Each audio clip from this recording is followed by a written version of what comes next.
আসসালামু আলাইকুম, সবাই কেমন আছেন? আজকে আপনাদেরকে আমাদের বাসার ছাদে নিয়ে যাব। এই জন্যই নিয়ে যাব যে আমাদের বাসায় অনেকগুলো আম গাছ রয়েছে, তার মধ্যে একটা আম গাছ অনেক বেশি বড়, যেটার পুরো একটা অংশ ছাদের উপরে পড়েছে আর প্রচুর আম ধরেছে এই গাছটিতে। আর এখন যে গরম পড়েছে, অনেক রোদ, আর সেই জন্য কাঁচা আম ছিঁড়বো, গাছ থেকে ছিঁড়ে আমের ভর্তা করব আর কিছু আম রেখে দিব আচার করার জন্য, আমের আচার করার জন্য। এখানে এই গাছের আমগুলো অনেক অনেক বেশি পাকলে মিষ্টি হয়, কিন্তু কাঁচার সময় কিন্তু টক, বেশি টক, কিন্তু পাকলে অনেক মিষ্টি হয়। দেখুন কত আম ধরেছে গাছটিতে।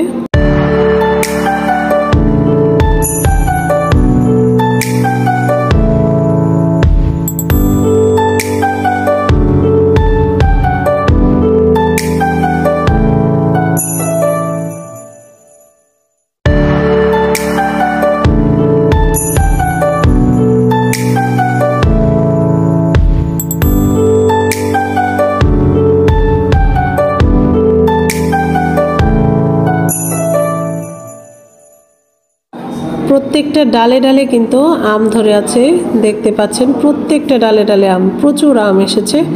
আম এখন একটা একটা করে ছিঁড়ে নিচ্ছি, বালতিতে ছিঁড়ে ছিঁড়ে রেখে দিচ্ছি। দেখুন অনেকগুলো আম এখানে রেখে দিলাম ছিঁড়ে।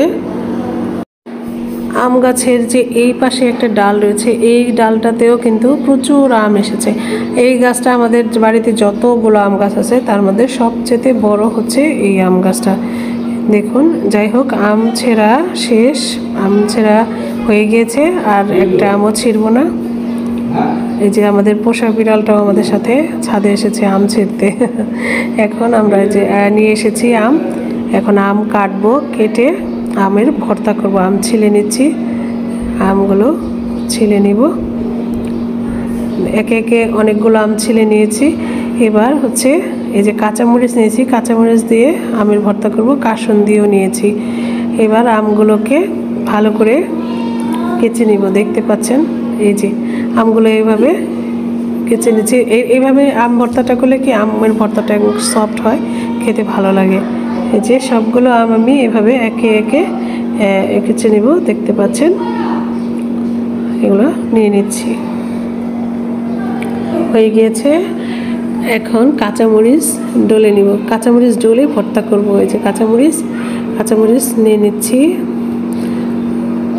লবণ দিচ্ছি। কাঁচামরিচ কিন্তু অনেকগুলো দিয়েছি, ঝাল অনেকটা, একটু ঝাল ঝাল করেছি। এখন কাসুন্দ দিব, কাসুন্দ দেওয়া হয়ে গেছে।